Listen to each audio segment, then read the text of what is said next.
존재한다는 말은 어떤 프로그램으로 설정되었다는 말과 같습니다.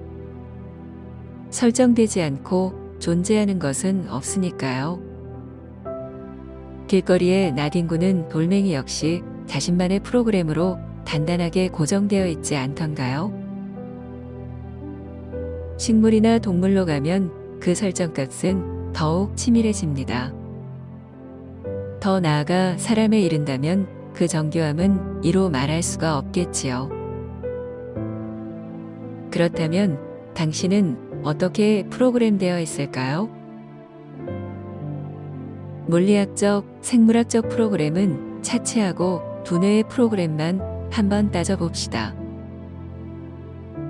두뇌의 프로그램은 간단하게 말하면 개체에게 유리한 방향으로 생각하게끔 설정되어 있습니다.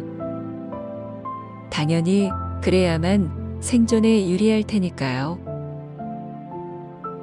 그렇다면 나에게 유리한 방향이 무엇일까요? 그것은 대체로 권육과 무력과 색욕을 충족하는 것입니다.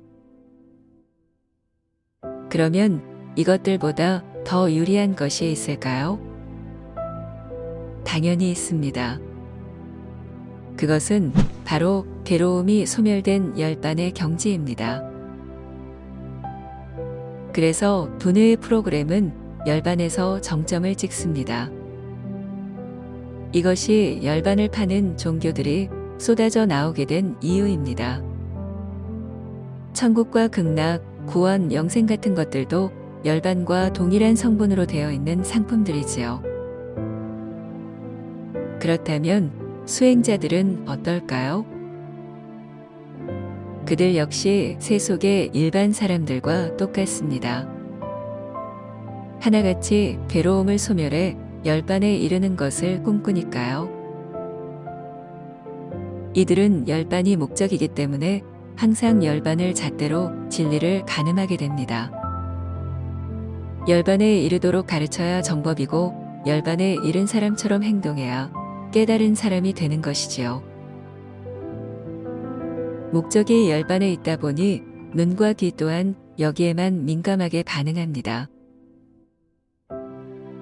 누군가 상품을 팔 때 열반의 성분을 듬뿍 담아야만 관심을 갖게 됩니다. 반면에 열반의 성분이 적거나 아예 포함되지 않으면 관심을 또 끊습니다. 심지어 엉터리 상품이라고 비난까지 하게 되지요. 세존이 무아론을 들고 나왔을 때도 이런 현상이 심했습니다. 무아론 자체가 열반의 함량을 모두 빼버린 것이니까요. 자성이 없는데 어떻게 열반이 있을 수 있겠습니까? 그래서 세존은 무아론만 거론하면 세상에 단 한 사람도 이 상품에 관심을 갖지 않을 것으로 봤습니다. 무아론을 전달하기 위해서는 방편을 쓸 수밖에 없었던 것이지요. 그래서 어쩔 수 없이 괴로움의 소멸, 다시 말해 열반을 포장지로 선택했습니다. 이렇게 해서 간신히 초기 불교를 이루게 된 것입니다. 하지만 문제는 세존의 사후에 발생합니다. 열반의 포장지를 벗겨내면 내용물이 나오는데 그것이 무아론입니다. 사람들의 눈에 포장지는 기가 막힌 명품인데 내용물은 한낱 돌멩이로 보였던 것이지요. 마치 택배 사기를 당한 것 같은 분노를 느끼기에 충분했던 것입니다. 그래서 수행자들은 점차 내용물에 손을 대기 시작합니다.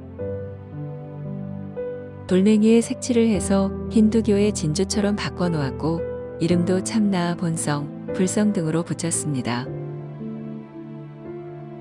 물론 모든 수행자들이 내용물을 변형시킨 것은 아닙니다. 일부 수행자들은 내용물이 돌멩이인 이유, 다시 말해 무아가 공한 이유에 대한 철학적 접근을 하게 됩니다. 이렇게 해서 나온 것이 반야부의 공사상인 것이고요. 이처럼 세존의 무아론은 두 갈래로 나뉘게 됩니다. 전자는 무아론을 왜곡해서 참나와 불성을 만들어내는 쪽으로, 후자는 나의 실체가 없는 이유에 대해 철학적 해석을 가하는 쪽으로 갈린 것입니다. 왜 세존의 무아론을 있는 그대로 보지 못하는 것일까요? 그건 앞서 말했듯 사람들은 보고 싶은 것만 보고 듣고 싶은 것만 듣기 때문입니다.